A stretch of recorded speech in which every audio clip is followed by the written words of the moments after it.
right, I think it's going. Okay. Hey, everyone. Hello. I'm Kim. I'm Kat. And this is Kim and Kat Read a Book. Yes, and the book we're talking about this time is The Frozen River by Ariel Lawhon. Lawhon? That's how I'm pronouncing it in my head. Yeah. And I have that thing where sometimes I read a name completely wrong, and then someone who knows what the name is will say it to me, and I'll be like, who? Yep. What?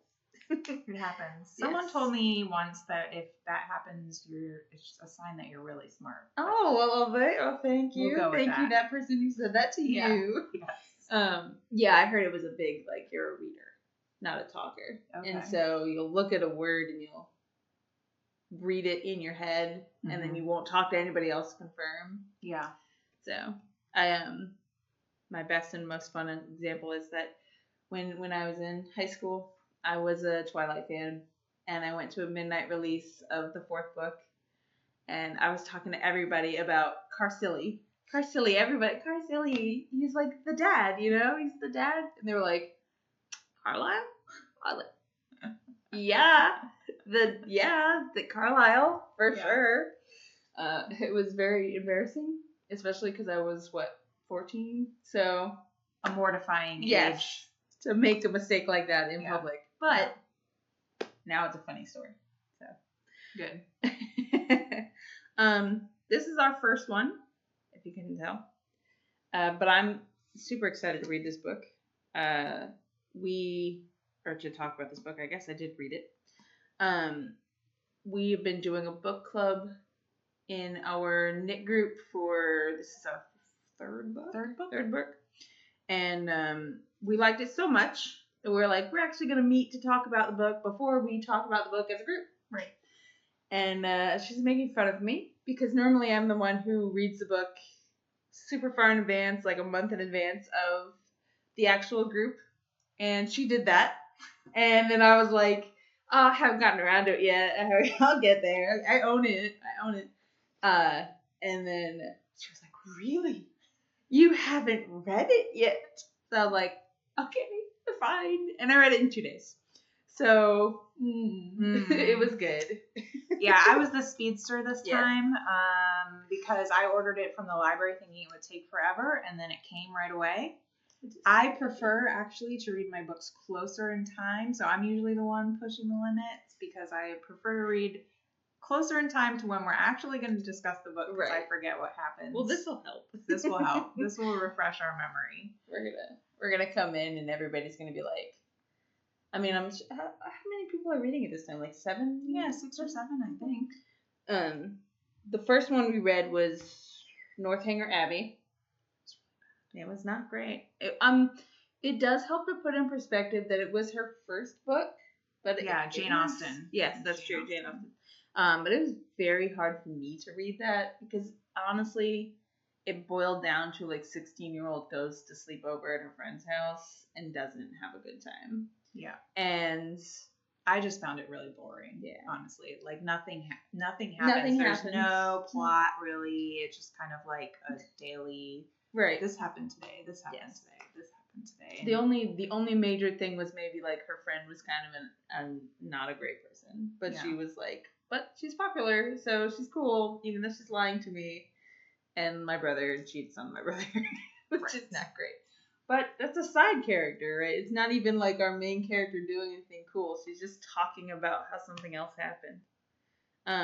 But then our second book was The Eyre Affair by Jasper Fforde, which is one of my favorites. Yes. I really like Jasper Fforde as an author. If you haven't checked him out, he's really creative and just kind of zany. Yes. And I just really love reading his books because you kind of can get lost in that world. Yes. I just from a literary point, I really like subversion and like puns. Yeah. And the Eyre Affair is almost 100% a pun. Like from page 1 to page 2 something or other. It's like joke after joke of like, are you paying attention to the way the word is written, to the punctuation, to the... It's fantastic. It kept me so engaged. But this is actually our 4th book. because we also read Wool. Wool by Hugh Howey. And like I said, I read. So I read the first one probably like 2 months out from when we did the book club, and then I read the second and third one in a single day. So it's good. It's a sci-fi series. It actually has a TV show. So if you want to watch it, you can. If you're not a reader but you like sci-fi, it's pretty on point to the book. I like the first one the most, and I think that tends to happen with trilogies. You really like the first one, and then they kind of have to figure out how they're going to wrap up their world, but it was okay. Yeah, I loved the first one. I couldn't put it down. And then I had feelings about the second and third, even though they were still enjoyable. Like, I still enjoyed the ride. Yes. But yeah, maybe we should circle back around and do a Wool episode. Oh, that's fair. That would be a good one. I mean, I really liked the concept just in general was really great. And the characters, especially in the first and second one, fantastic. Mm-hmm. The third one, I think it had a problem with kind of figuring out what it was going to do, but I don't think it was bad. Yeah. It's worth talking about the series, or maybe just the first book in detail. Yeah. But yeah, that would be a good episode 2. Episode 2. Yeah. But yeah, so this is our 4th book. And we're excited. So far it's been a big hit, although some of the people that said they were going to read it are kind of behind. Yeah. So we'll see. It's due this coming Saturday, so a week from yesterday. They have 1 week. Yeah. So we'll see if they can. It's so funny. Seal the deal. Our method of choosing the books this last time. The first time it was kind of just whoever had a book, and then we did a drawing, and that was fun.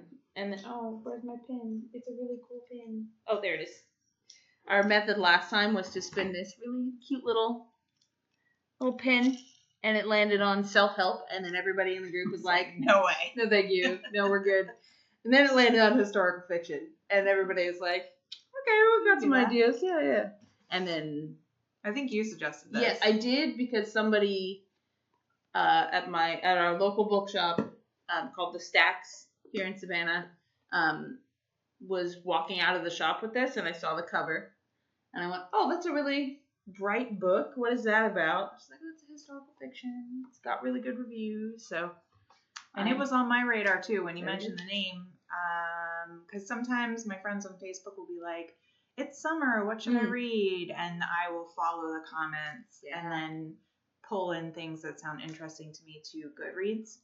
And this was on the list of books that I was interested in reading. Fair enough. Your TBR.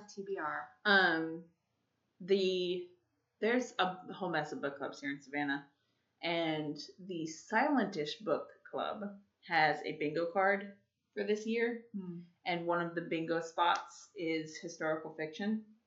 And when the person showed it to me, I was like, I'm going to read that for my historical fiction. Like, I'd set it aside in my brain for that being the book because it had such good reviews. And I agree with those reviews. It's very well written. Yeah, it really is. So I guess we can jump in. Yes. Talk about the book. So this would be the time to, I guess, hop off if you want to read the book and don't want any spoilers. True. Oh, I always forget about the spoiler wording. I'm like, let's just talk about the books now. And who's the killer? Who's the... So it is a murder mystery. And also, it talks... It's like a... I guess just a justice book. Like, it's a book about, like, follows a court case, essentially. But from the point of view of a witness. Not a detective, not the victim, but a witness to the aftermath of the crime. So one of the big contentions is that there is no one who witnessed it except for the victim, and it was a rape. Right. So nobody believes her, or at least there's no legal justification that she's correct or telling the truth. It's a classic he said, she said situation, except she went to her midwife in the days after and was pretty beat up. Yes. And traumatized. And so a lot of questioning whether the midwife as a woman can be a valid witness in court for this. Yes. And it's, I mean, just in general, it's really well written. The court case is really well written to the point where the actual opening issue is that a man has been murdered. And it's one of the men who allegedly, as they will say several times in the book, raped this woman. And that kind of gets pushed aside because there's no witness except for the murderer. So, who we don't know who that is. We just know a man's been murdered. We know the man allegedly raped someone. Yeah, he very clearly did. Yes. Obviously. Yes. That's sometimes you are, oh, is she telling the truth or is she just covering something? No, she was raped. Yeah. Which and they go into detail. I mean, she testifies on her own behalf. And so it goes into detail about the situation that happened. And honestly, I was like almost in tears at that point. I was like, I felt stressed reading her testimony. There we go. Thank you. Reading her testimony, I was like, I was on the edge of my proverbial seat because I was like, she's stressing me out by having to tell her story. Really tragic. And the thing I liked about the book was it was you didn't know what was going to happen. Like in a lot of, I really love reading crime novels, mysteries, but you generally get justice at the end of your crime novels. And so it was interesting because sort of a I don't know how to describe it, a sub-theme or the context this was set in is this idea of women not being, like, it was like a social justice kind of lens where, this took place in the late 1700s, I think. And so women's, weren't as valued. They weren't as respected. They were secondary citizens. And a lot of other things, like a lot of other little issues, like in terms of just like justice and how justice gets carried out in this society. And honestly, like you're not sure which way the court case is going to go, and either of them really. And there was even a point where, like, will it happen at all? Right. Because, two things. Women couldn't testify unless their husbands were present. And I know women couldn't get credit cards until the 1980s if their husbands didn't agree. So it's not like that's so out of the realm of belief, but it's just she couldn't even say that someone had done something to her unless her husband was there. And there were characters these are real people because it's historical fiction. It's based on the main character's diaries. So like they have her actual diaries, and that's a big part of the book as well. I'm assuming, I haven't read the actual diaries, but that they just took the literal words that she wrote and used those. But there's points in it where, like, some of the people who were not married, some women, I'll say, who were not married, were being, like, ostracized from their society because they had chosen to be with somebody who then moved away, somebody who they couldn't admit to having been with, all this crazy stuff. And our main character, who is married, who was just a witness, her husband got sent away on a job. Because the main villain in the book basically didn't want the midwife to be able to testify because he was accused of rape and knew that her testimony was pretty damning. And so he sent her husband away, so with the hope that he would not make it back in time for the court case. Yes. So yeah, there was a lot of stuff like that where you didn't even know whether this was going to go to trial. And it's not a trial like we think of today in today's society. It was much more rudimentary, I guess. A lot more power is in the judge's hands. Yeah, because technically there was a jury. Okay, so I guess the premise of it is it starts off with the man being found dead, being murdered in the prologue, and then being found dead in chapter 1. And then our main character is basically like, oh, well, we know why he was killed. Because everybody in this town knows that he did this thing. But unfortunately, we can't prove it to anybody. And then, I think it was like, once a month or something like that, they actually all met as like a community to say someone has done this thing to me. And they hadn't done that yet. And the unfortunate side of it is that the person who they would do that to is the judge, is one of the people who raped her. So she didn't feel comfortable doing that either. And her husband was out of town, so she couldn't do it.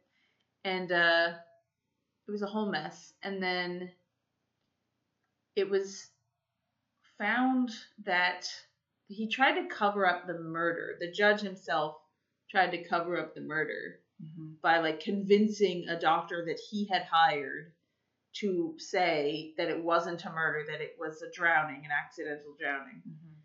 Even though anybody who looked at that body was like, oh, he got beaten up and hanged. Yeah. Which would be the punishment for a crime of that magnitude at the time. And then she basically appealed the case to a higher court above that judge. And then a month after that, there was the contention of will the husband show up so that she can testify. And then that higher level court judge was like, ooh, this is too much for me to make a decision on because I don't want to vote against another judge of even whether or not they'll bring charges to him for the rape and subsequently the murder, which I think in the end just gets dropped, right? Like the murder. Yeah. Yeah, they don't really focus on what happens in that case. You do find out who murdered the guy. But there's no sort of official justice that gets taken. I think they just decide to drop the murder case. The details are a little hazy to me now. Yeah, that's what happened. Yeah, I think I legitimately think that they are just like double spoiler. They find the judge acquitted of all charges on the rape because the only witness is the rapee, the victim. And she didn't show up to the hearings because it was too traumatizing. Right, and she was 8 months pregnant?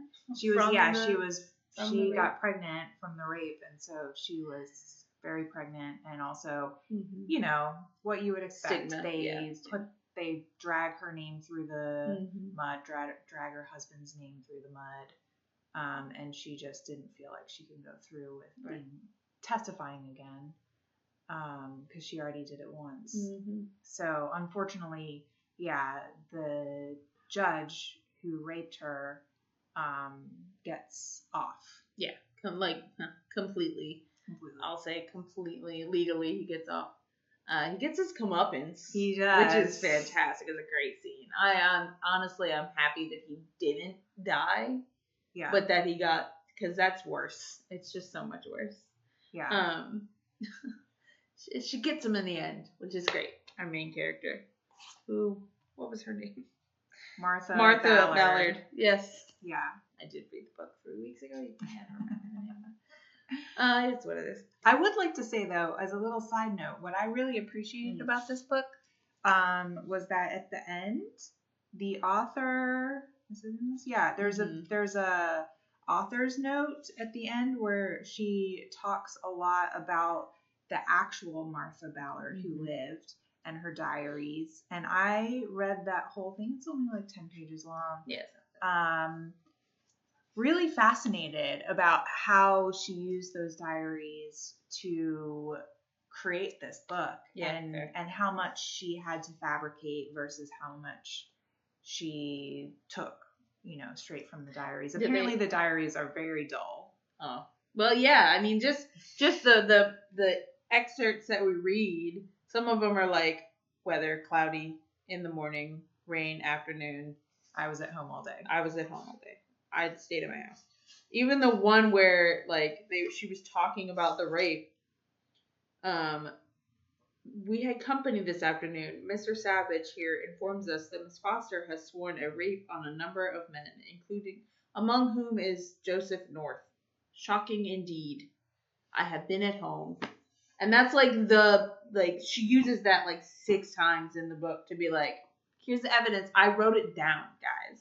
Yeah. I, a woman who was not taught to read except by my husband when I was 20 years old, wrote down that someone said that they raped someone, or someone said that they were raped 2 months ago. By this person. Yeah. Didn't even write down the other people's names. Just wrote down the judge. Yeah. Yeah. In any case, he gets his comeuppance, which is pretty fantastic. Did she say whether or not the actual ending of the story was in the diaries? 'Cause I don't see why it would be. I don't think it was. I think the diaries kind of drop off. This is Scout. He's our little mascot. He is very excited to be here. I can hear him. You might not be able to hear him purring, but he's, he's got his little clown collar that he destroys. But anyway, I think the diary entries just stop. Yeah. And I forget at what point they say the diary entries stop. Fair. But I was really interested. Apparently, I like this book so much that I investigated some of her other books that she has written, because she alludes to in her author's note that she really likes writing, researching true stories and writing about true stories, and that's something that I really enjoy reading about. So yeah, if that's a testament to this book, I definitely went in and you read some more, and am intending to read more of what she has written. But yeah, that's a kind of a tangential, but fair. I did appreciate, I liked the ending. I liked that the judge got street justice, basically. Yeah, right. Applicable street justice. Street justice. Fantastic. We won't spoil right. it. Too much detail. Too much fun. Right. But you definitely walk away satisfied. Yeah. Because a lot of it is just really hard to read. In terms of just feeling like the bad guys are getting away with it. Yeah. And that's the only good part of it really, in terms of the justice, was the ending. Because throughout the whole thing, you're just like, really? Yeah. How could, looking at the things, hearing the things that people are saying, you're like, how can they keep getting away with it? Yeah. It's basically how it feels. And I mean, not to bring too much of the real world into it, but that still happens. It's so frustrating.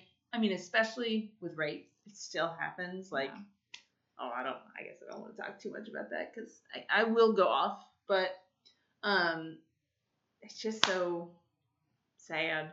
And I feel really lucky that I was taught to read when I was a child. Mm-hmm. Because, I mean, our main character, Martha, she taught all of her kids to read.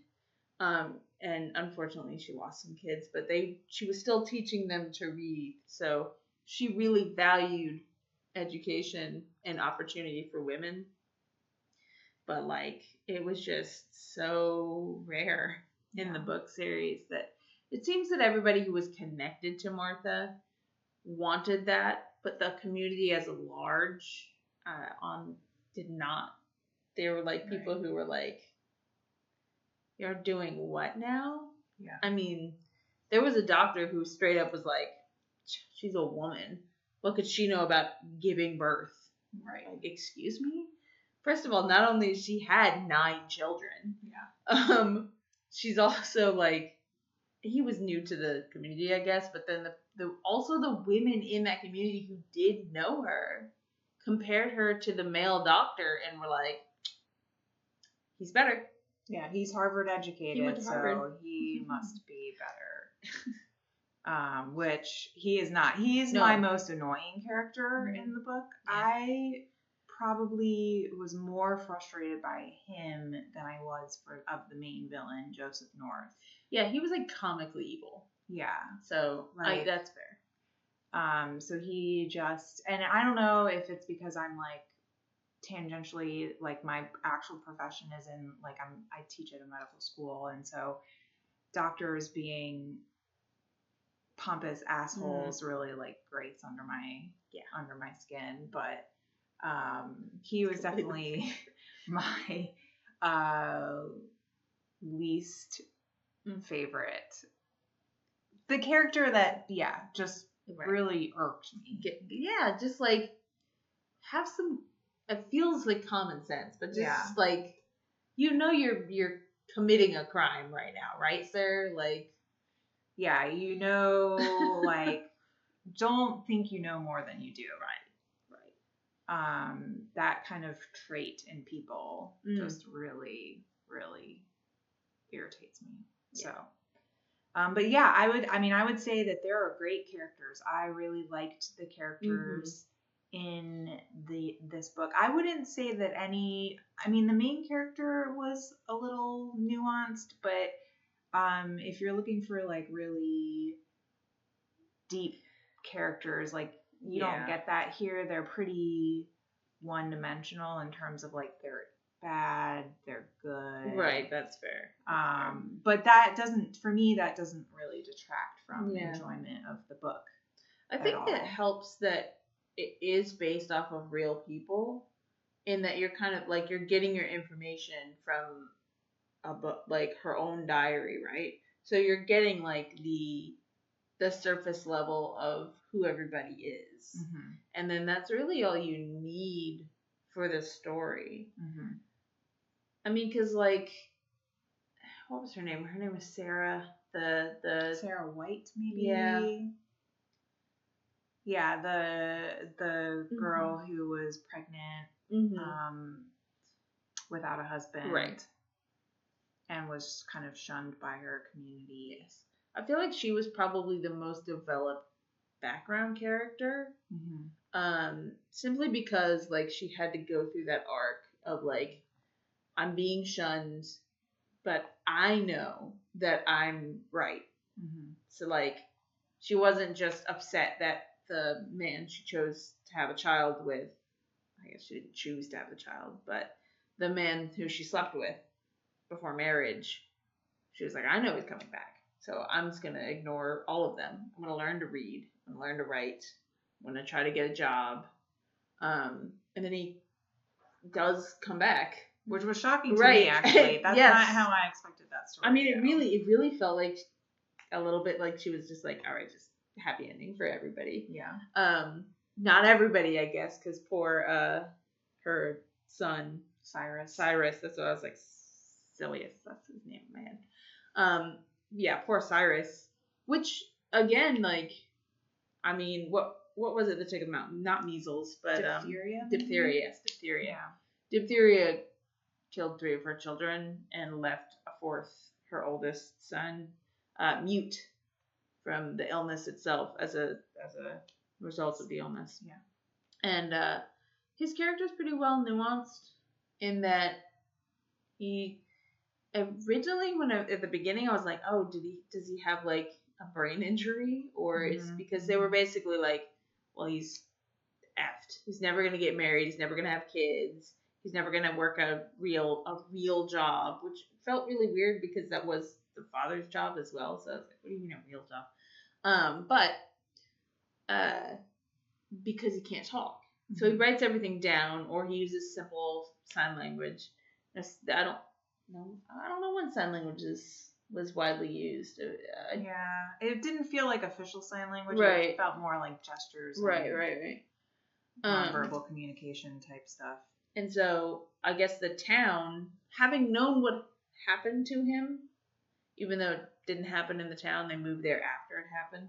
Having known what happened and having known the family for 20 years, still didn't treat him as like a person, essentially. Mm-hmm. And I think about halfway through, when he tried to flirt with Sarah, essentially, I was like, oh, nobody else can read. They all think he's stupid because they can't read his notes. Mm-hmm. So I was like, oh, okay, everything makes a little bit more sense now of why they don't value him. Right, because they can't communicate. Right. Yeah. And I'm a sped teacher, so I was thinking in terms of like why it's crazy that they like he's perfectly able except he can't talk and they're all treating him like this. And I was like, well, because he can't communicate with them. Yeah. And they don't have the means with which to communicate with him, and I was just flabbergasted until I made that connection. I was like, oh, it's not that they're like, I don't want to read or I don't think he can read. It's like they cannot. Right. So it was a turning point in his character for me because I felt so bad for him. I know, I did too. And I liked the mini mystery of like, how did that happen? Yeah. Because they kind of allude to it and then you find out later about that's Diphtheria. And there were a lot of things like that in the book that I felt like little teasers that she had that kept you interested throughout the book, and then you resolve later. And you know what? That's a really good point because I forget about it because it's not the current timeline. But Martha had been raped, and they allude to it in that when she's doing the medical examination of the dead guy in chapter 1, she's like, oh, this man's been hanged. I know for a fact. I clearly see the signs. And the judge, when she's testifying on that fact that there was a murdered man, he was like, well, have you seen a hanged man? And she was like, oh, shut up, basically. Like, obviously, you know that I have. Yeah. Because you were there when we saw this guy get You were the one who made it happen, I think, is the way that read to me. That he wasn't a judge at the time because it was 35 years prior. But, you know what? That kind of doesn't make sense to me because didn't they move there? Now my timeline's all messed up. Yeah. He was there when the man was hanged. He was also the one who married him and his wife. Yeah. Or maybe they moved away then moved back. Maybe. Yeah. I don't know. It's a little fuzzy. It's a little fuzzy there, but that might just be me not remembering it. And unfortunately, I didn't take that many notes. I only have one sticky notes. Yeah. So I will say that something about Kat is when she reads books, she usually covers them with these little tiny. I brought my other book in. Sticky notes. I know. In future books, maybe for sure. But I am fascinated by this method because I've never done this before. So I want to know, what's your one note here? What's my one note? Okay. So this is the one note of the appeal to the higher court, to the first one, not the panel of 3 judges, where Judge North, Joseph North, is basically saying, like, you know, she's a woman and she can't testify or something to that effect. And the judge is not having it. The appeals court judge is not having it. He's like, his name is Wood. He's like, that's unusual. Why were charges filed? And eventually people are just like, well, he wouldn't file them because he's the accused. And she's just constantly trying to talk over him. And there's ice in Obadiah Wood's tone as he asks, and you thought it appropriate to file these charges in a case in which you were the defendant? And just part of the context is the judge is like, really? You were like, you seriously thought that you could just not file the charges because you were the guy? And the courtroom hushed. All eyes turned to the front of the room where this latest twist was unfolding. And I wrote, oh damn, got him. That's the only note I had. But it was just very I was like, I gotta write that down. That's so funny. Because it felt like, it was like, oh man, this judge believes her. Right, yeah. This judge he's finally gonna. Yes. He's getting his comeuppance, and he did not. The judge went away, came back 10 minutes later and was like, I cannot deal with this. Yeah. We're going to meet in a month in your hometown so that everybody you know can come to the courtroom.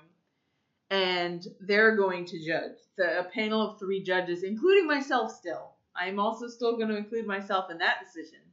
Are going to choose whether or not to bring charges to you. Yeah. Or was that the appeals court where the jury was present?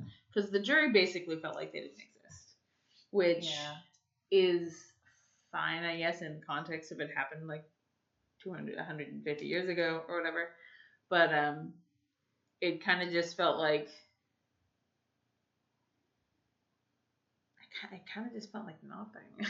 Yeah. I forgot that there was a jury. Right. So that tells you how prominent the jury is in this situation. You know what? Now that I'm actively thinking about it, so the panel of 3 judges was in their hometown, and then they chose to file charges. That's when they chose to file charges. And then a month after that is when they actually went to the panel with the judges and the jury. Because Cyrus, the oldest brother, was arrested for the murder of the man in that time. Yeah. And then they dropped those charges at that case because they were like, there's no witness. Yeah.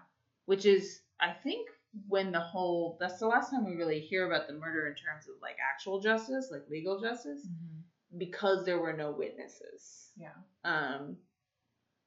But again, we find out who did it, and completely valid. Yeah. So, if there's a valid reason for murder, that would probably be it, I think. But then, the jury hears 4 cases. 3 of them are about women, about just oh yeah. One of them is slander. One of them is I only remember the slander one. Yeah. I only remember the slander one because it kind of did feel like it needed to be tossed out. She was basically like, that woman over there slept with a black man in New Orleans when she went there with her father. And the father was like, she didn't leave my sight. And everybody was like, okay, well, she's lying, clearly. Pay her $1,000. Yeah. I was like, where's she going to get $1,000 from? She can't get a job. Yeah. She's a woman. And I guess that's another part of it, right? Is looking back on it, Martha was like, they charged that woman $1,000 fine for slandering somebody, but then Joseph North got acquitted. Mm-hmm. Yeah, the discrepancy there. Right. And also, this makes me think of another thing where, so women who had bastard children, were fined. Were they fined? Yeah, they were fined. And so part of the midwife's role was to gather the name of the man during labor, because it was assumed that a woman can't lie during labor because of, I'm assuming, because of her great pain. So painful. But she says a few times in the book, the midwife says a few times in the book, that, they have all these fines and things for women to punish them for having a child out of wedlock, but they don't really do anything to the man. Yes. And I think at best it was that if she brought to court that she had a child with a man, they would maybe possibly make the man pay her for the fine, or something to that effect, or that if she had been married, but then it wasn't her husband's child, that the husband would pay the fine instead, because that happened twice.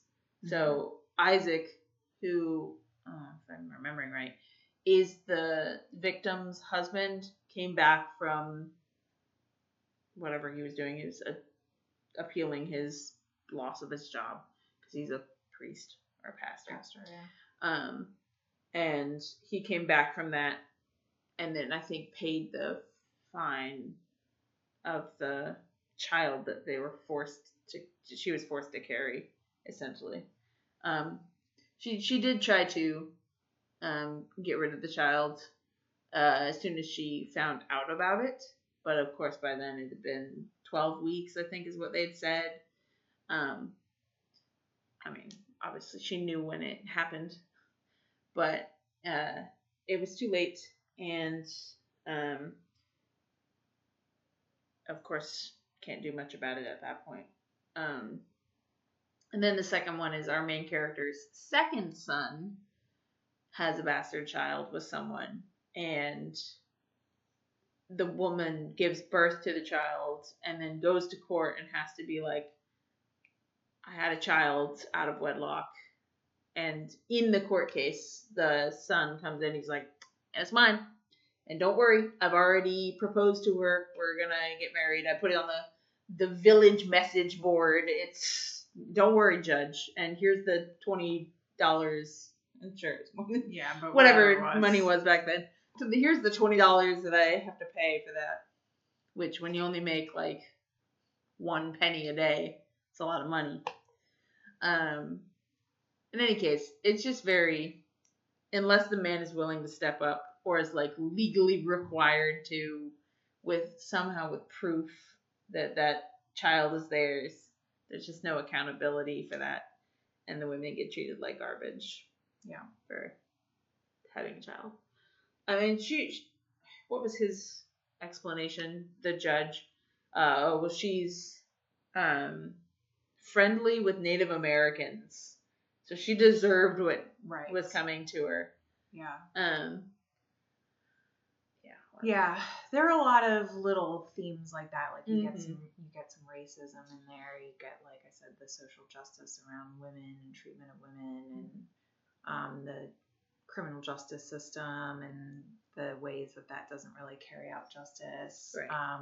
And that's something I really appreciated about the book. Like I liked all the little, like, it didn't feel like it hit it too hard in any area. Like it didn't feel like it took like a preachy tone or anything, but really just, you know what we haven't been doing? Knitting. Well, I was gonna say, my bad. So we mentioned we're doing this this book club with our knit shop, our local knit shop, the Fforde Knot in Savannah, Georgia. And yay! And so the other thing that we like to do is we like to knit. Or crochet. Crochet. Usually a crocheter. You coming in? He also likes my knitting. Yes. We love to do this, and normally we do it at the end of like a 4 or 5 hour knit-a-thon every week. And girl, boy, you're gonna stab yourself. Don't do that.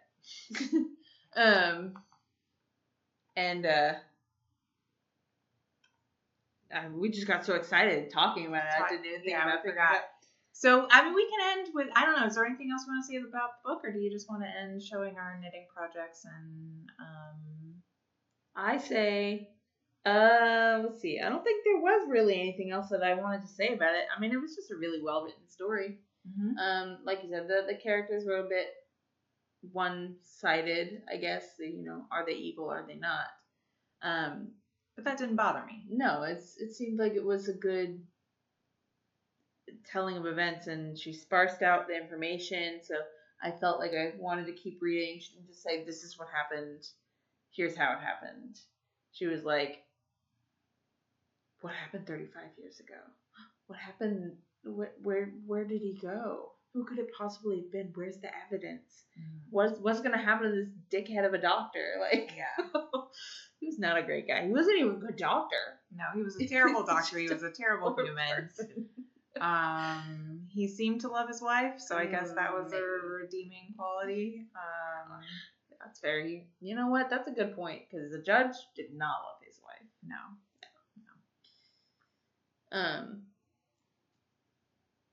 Yeah, no, it was good. I don't have anything else to say about it. Yeah, me neither. So this is our. I mean, it's ironic because I would say this is our recommendation: is you should read this book.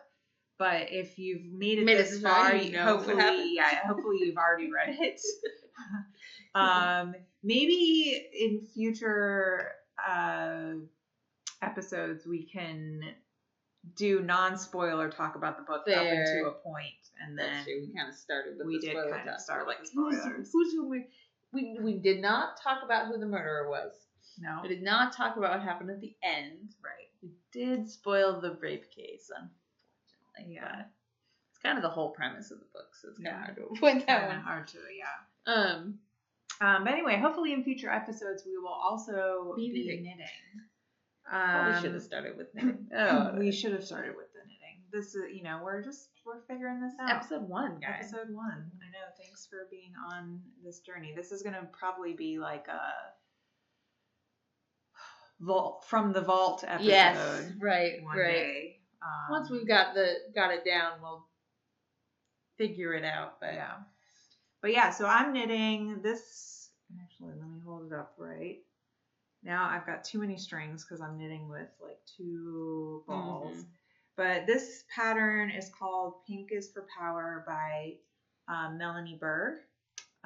It's a breast cancer awareness sales from this pattern go to support breast cancer advocacy and research. I forget exactly what the organization is involved in, but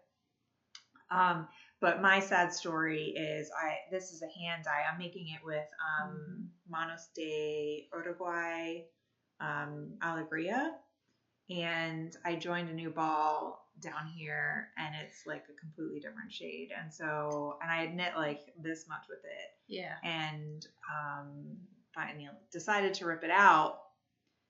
So now I've been alternating 2 skeins. I thought I had pulled a skein that was light enough. Yeah.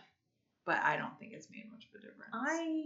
Looking at it, looking at the camera, you really can't tell. No, you gotta like squint and kind of, you can tell when it had so she used dental floss to stave the stitches so she wouldn't have to. Yeah, I put a lifeline in with dental floss. That's what's called. Yeah. When the line was there, you could tell, because especially obviously there was a line there, but I can't really tell at all. Yeah, I think it's better. Looking at least in this light, it looks better. Mm-hmm. And at least because up here there's some dark lines, and I think that really kind of helps it blend in. I think that, what is it called? The helical something. The switching of the two skeins. Yeah. Using of the 2 skeins, it really helps. Honestly, I think you could have gotten away with it anyways, but I can understand why you pulled back to use the new thing. I don't know. I, on the other hand, am using one color. This is called the Ripple Tee. Ripple crop top. Ripple crop top. Wow. I'm also making this, so that's why I know. Yes. I started this a week ago, so I'm really proud of myself for that. But I'm using Ryan's yarn. He's a hand dyer in Athens, Georgia. You'll find over the course of these, most of what I make is purple. It's my favorite color. I just had to sprinkle that in. Everybody's got to. That's the first thing you should know when it comes to my knitting. Purple. I will hopefully finish this for the next episode. I wear it to the next episode. Yeah. Yeah, a bunch of us are making this up. You're making it. Carol's not making it. I'm a jerk. Jennifer's making it. She's the owner. Julie's making it. Yes. Rebecca's making it? She was, yes, she bought yarn for it. She hasn't started it yet. I don't know who else, but I think there's at least like 6 people who are making it. So. Because Jennifer was like, I'm almost sold out of the yarn for this. It's crazy. But I'm excited. It's kind of my first big knit project. That's not true. I've done a scarf or a cowl by Pacific Knit Co. And that was cute. It worked up really fast. But this is my first like clothing piece. Yeah. So I'm excited to have it like really shown off. Oh no. Do you see it? I do. No. Man, hopefully you all can I don't care. I don't care as much as I don't think it's as noticeable. I think the camera really, you guys can see where she switched skeins, right? Yeah, right there. I don't think you can. I think the camera highlights it. That's I don't so true. think it's as obvious. And to the naked eye, I am not as concerned with it, especially because I do think that that's kind of a good spot for it to be. Yeah. I'm glad this worked up from the bottom. Hopefully you don't have that problem. No, I know. But I'm excited. I love fabric. What? I love yarn crafts. Yeah, we both do. That's true. So, yeah, in future episodes might be more knitting heavy as well, or yarn heavy, I should say, because I will not probably crochet.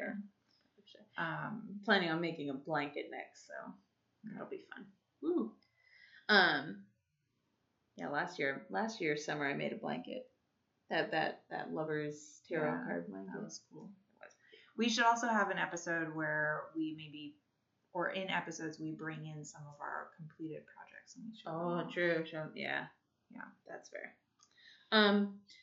In the meantime, have fun reading. We don't know what we're going to be reading next. We won't know until the next group because we're not going to eat a lot early, make a decision for the whole shop. Hopefully that's something good. A lot of us, we read a lot of like, not thriller, but like detective shows and not detective book series and stuff.